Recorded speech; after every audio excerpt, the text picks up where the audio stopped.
Alright, so I got some stuff here to show you. So let's get into it. First up, I got Coraline, the 4K Steelbook. This has actually been on my wish list for a while. And so this is a funny story. So back in December, at work we did a Secret Santa thing, and I didn't know what my coworker was who got me something, but everyone told me that a few coworkers like, oh, I know who it is. I don't know what's going on, but he hasn't given you a gift.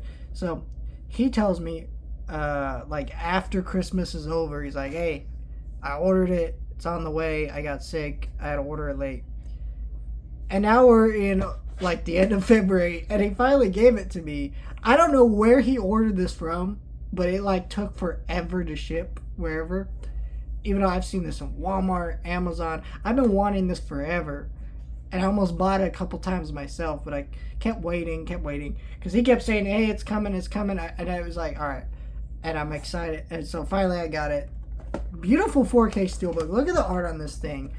Yeah, I just wrote on the little piece of paper that they gave us for the Secret Santa thing what I wanted. And I should have just said like an Amazon gift card made easy. But my thing was, because it's a coworker thing, I wanted to see what a coworker who doesn't know me super well would get me. And and so that's what I wrote. And yeah, I don't know, but it's got a cool booklet inside, really cool. It's got a 4K disc right here. That's great. And then you got the Blu-ray disc in there with the other mother on it. Really cool. I haven't seen this movie at least in a couple years. Yeah, great looking 4K from what I hear. And great looking steelbook. I want to get all these Leica movies that they put out in the 4K steelbooks. I just haven't done it because I had them all on Blu-ray. And except Kubo, I guess. Well, Kubo I did have one on Blu-ray, but I had all the Shout Factory Blu-rays because I thought it was so cool that the Shout Factory got the rights and they're putting out these cool releases, right?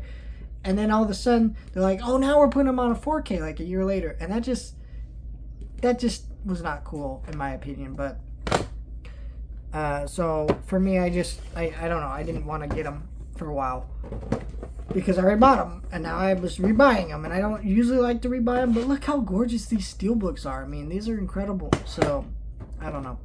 Anyways, today I woke up but early this morning for the Target con, and I've never done one of the Target cons, but I saw this one was coming out, and I had to get it. This is Elmo on trike, and so I went this morning. I got on the bus, got to Target, and I was there early. Me and my dog went to go get some IHOP this morning. We went to IHOP and then waited for Target to open.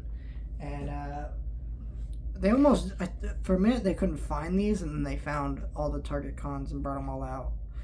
I didn't get to see all of them because it was like me and a couple other dudes. We had the ones we wanted, and we weren't really trying to get any other ones.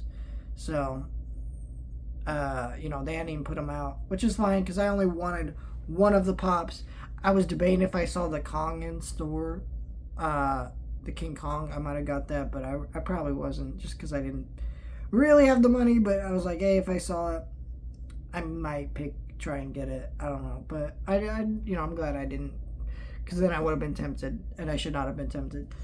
But I got Elmo here on the trike, which great looking pop, and he's flocked too, which is great. I love that fuzziness. This is one of my few flock figures. I know I have a Paddington flock figure, and I think I have another one.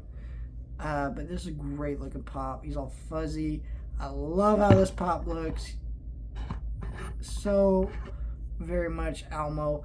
I was not collecting Funko Pops when the original Sesame Street wave came out, and I'm all upset about that because I would have gladly bought them all. A huge Sesame Street fan. I'm just a huge Jim Henson fan. Like, that stuff means a lot to me personally, just because of my childhood and stuff.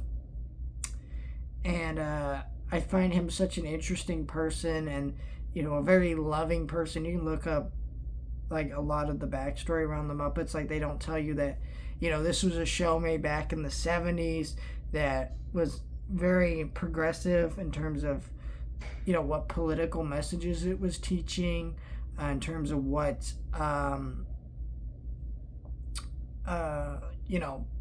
the way it treated black people as equal in the show back in the 70s, which wasn't really a thing on TV. Um, you know, um,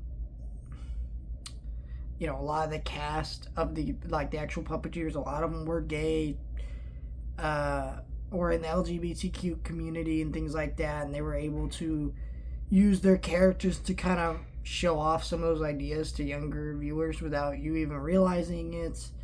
It's just an incredible piece of fiction.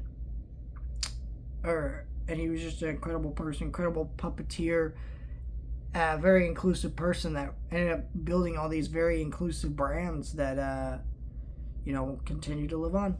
And I'm getting a little choked up talking about it, but yeah, Elmo and the Trike. My only problem with this pop is like the size of a normal Funko Pop. But guess how much I paid for this? $30. Because it's in this larger box. And it's just like, yeah, I really wanted it, so I went for it, but it does infuriate me and make me collect Funko Pops less. Because what you're doing is you're taking these Funko Pops that could fit in normal Funko Pop boxes, and you're saying, here's the marked up price for you. You pay. And a lot of collectors are paying, and that's what's the unfortunate part. We can't even speak with our wallets, especially since we're collectors who want this stuff and we don't want it to disappear on us. Because, this thing disappeared on me, I'd be very upset if I didn't get it. So I went ahead and got it, but, it's just sad because it's like, damn, great looking pop though. This is easily one of my new favorite Funko Pops right now. Fucking Elmo on his bike. I love how he has the helmet, everything, just great stuff. There's rumors of a whole new wave of Sesame Street Pops coming out, and it is the 55th anniversary this year, so I probably see that happening. And when that does, I will be getting every single damn one of those.